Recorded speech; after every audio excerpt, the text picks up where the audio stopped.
خامساً، إن تمتع الإنسان بطباع ومزايا ميتافيزيقية تجعله مثالاً فريداً من نوعه من جهة منهجية الأسلوب والمعرفة. بالمقدور جعل الأسلوب وعلم الأبستمولوجيا نظرية المعرفة أكثر مهارة واستطاعة من خلال تحليل الخصائص الميتافيزيقية للإنسان.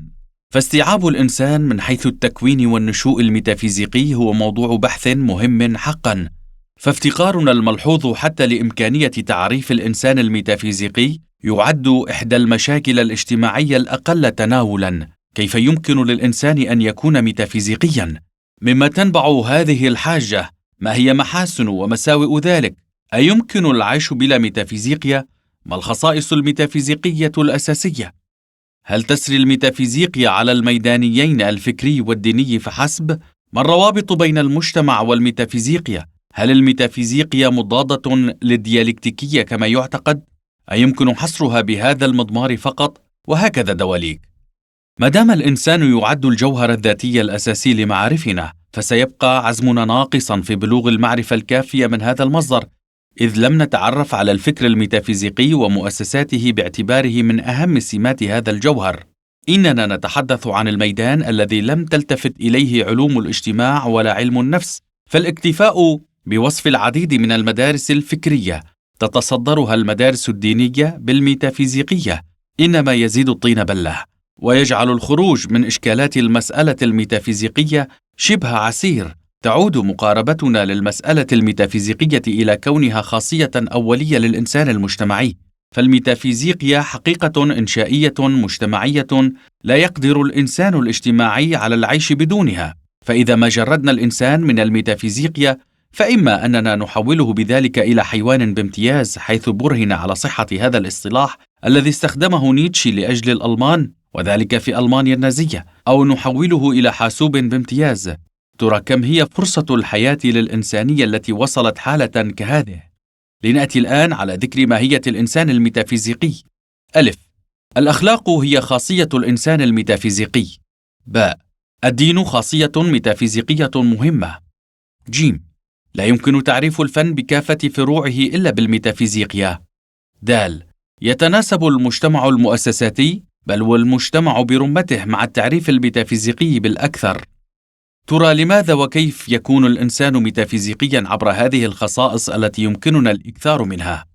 أولا، آفاق قدرة التفكير عند الإنسان، فالإنسان الذي يعتبر كونا مدركا لنفسه مضطر لبناء ذاته بما يفوق المستوى الطبيعي كي يتمكن من تلافي ما يحل به من حوادث وانفعالات بكل أفراحها وأتراحها.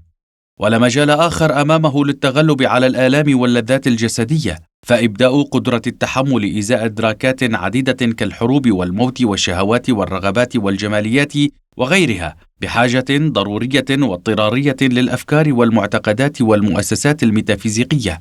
وحتى لو لم يكن الله موجودا، فإنه يعمل على ابتداعه وعلى تطوير الفن والسمو بالمعارف بغية تلبية هذه الاحتياجات والشعور بالسكينة والطمأنينة. لو فكرنا من زاوية أخرى في الميتافيزيقيا من حيث كونها تعني ما وراء الطبيعة، فسنلتمس ضرورة عدم إنكارها كثيرا ولا إغداقها بالمديح الزائد. فحقيقة الإنسان هو الموجود الأكثر تضييقا لخناق الحدود الطبيعية، فعيشه للميتافيزيقيا باعتبارها ما وراء الطبيعة يتأتى من خاصيته الوجودية. بالتالي لا معنى للدفاع عن ضرورة بقائه ضمن الإطار الطبيعي فحسب، أو بالأصح إن البقاء داخل الحدود الطبيعية سيؤدي غالبا إلى تعريف الإنسان الميكانيكي، وهي المقاربة التي عرفها ديكارت منذ سابق الزمان، وحاول النجاة منها بواسطة اصطلاح الروح الذي لا إيضاح علمي له. ثانيا، إن عدم قدرة المجتمع على الاستمرار دون الأخلاق يستلزم التمييز بالميتافيزيقيا. لا يمكن تنظيم المجتمع إلا بواسطة الأخلاق باعتبارها محاكمة حرة، ويمكننا إرجاع انهيار روسيا الاتحادية ومصر الفرعونية إزاء كافة ضروبهما في العقلانية إلى افتقارهما للأخلاق، فالعقلانية وحدها عاجزة عن تأمين صيرورة المجتمع. قد تستطيع تحويله إلى روبوت أو تبلغ به مستوى حيوانات راقية، لكنها ستعجز عن تحقيق تماسكه كتجمع إنساني.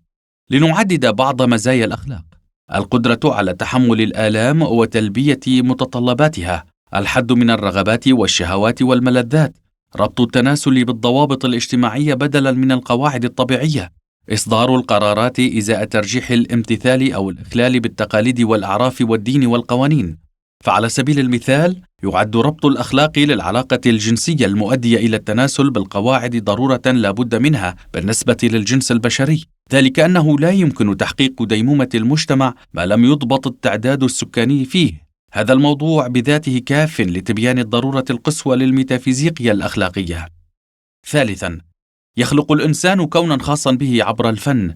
لا يمكن استمرار المجتمع إلا بالإبداعات القائمة في الميادين الأساسية كالصوتيات والرسوم والمعمار. هل يمكن تصور مجتمع بلا موسيقى، بلا آداب، أو بلا عمار؟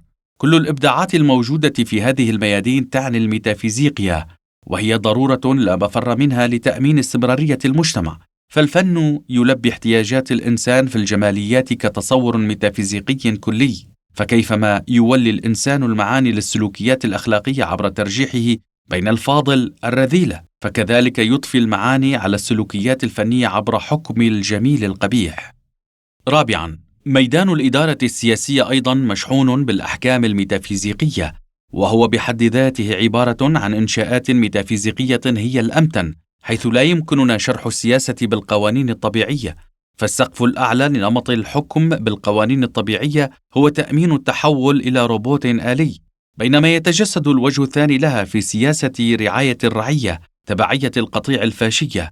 وإذا ما أشرنا إلى احتواء الميدان السياسي لمعاني الانتخاب والسلوك الحر، فسنصل مرة أخرى إلى المزايا الميتافيزيقية للإنسان السياسي، ومقولة أرسطو الإنسان حيوان سياسي تذكرنا غالبا بهذا المعنى. خامسا، علينا التأكيد بعناية على أن ميادين القانون والفلسفة والدين، بل وحتى العلموية، مشحونة بالميتافيزيقيا، فجميعنا نعلم أن كافة هذه الميادين بجوانبها الكمية والكيفية مترعة بالمنجزات الميتافيزيقية في المجتمع التاريخي. بعد تحديد المكانة الوطيدة للميتافيزيقيا في حياة الفرد والمجتمع، نستطيع إبداء مقاربات أثمن بحقها. 1. إما أنه جرى بتبجيل المقاربات الميتافيزيقية على طول المسار التاريخي، فنظر إليها على أنها الحقيقة الأولية المطلقة، أو أنها عدها المعارضون لها ميدانا مشحونا بالمكر والزيف، فنقدوها وضحضوا واقعيتها واعتبروها مجرد آلية تعمل أو كلام يقال بهدف خداع الإنسان وتضليله.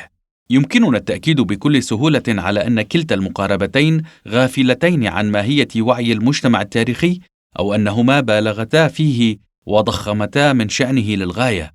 الخاصية التي لم ينتبه إليها أصحاب كلا المفهومين هي: من أي ميزة أو حاجة مجتمعية أو فردية نبعت الحاجة إلى الميتافيزيقية؟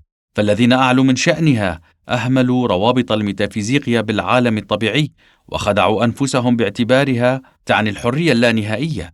وأصحاب هذا الفريق إما أنهم أنكروا الروابط بين الفكر والروح وبين العالم المادي، أو أنهم حرفوها ووقعوا في أخطاء فادحة ومبالغات كبيرة، كانتقالهم من الاعتقاد بوجود نظام الآلهة المتعالية الفائقة إلى تأليه الإنسان بذات نفسه. لا ريب أنه للنظام الهرمي والدولتي النصيب الأوفر في مثل هذه المستجدات. أما فريق منكري أهمية الميتافيزيقيا فقد هاجموها بحدة تحت راية العالم المادي أو المدنية المادية سابقا، أو باسم العقلانية والوضعية مؤخرا. كل شيء تفوح منه رائحة الميتافيزيقيا هو عدوى مرضية ووسيلة خداع، ويتوجب دحضه وتفنيده كليا. ولكن جرى التنبه جيدا فيما بعد إلى أنه تم فتح الطريق أمام دمار المجتمع التاريخي وتشتيته عن طريق التيارات العقلانية والوضعية التي تنادي بها الحداثة الرأسمالية على وجه الخصوص، حيث أفضت إلى أنماط حياة من قبيل القطيع الفاشي والإنسان الآلي والمحاكاة، فقد قضت في المحصلة على البيئة أيضا. كان لابد للتشبث المفرط بالقوانين الطبيعية أن يؤول إلى دمار المجتمع وحلحلته، ليكون ذلك أسطع برهان على أن العلموية هي أسوأ ضروب الميتافيزيقية. هذا إذا كان للحياة الاجتماعية فيها معنى أو قيمة بالأصل. علينا التشديد بأهمية قصوى على أن العلموية التي ليست إلا مادية ضحلة لأبعد الحدود هي الأكثر احترافا وتمرسا للسلطة والاستغلال، بالتالي تبقى هي الأكثر تضليلا سواء بوعي أو بدونه. لتمثل في النتيجة أقبح أشكال رواسب الميتافيزيقيا.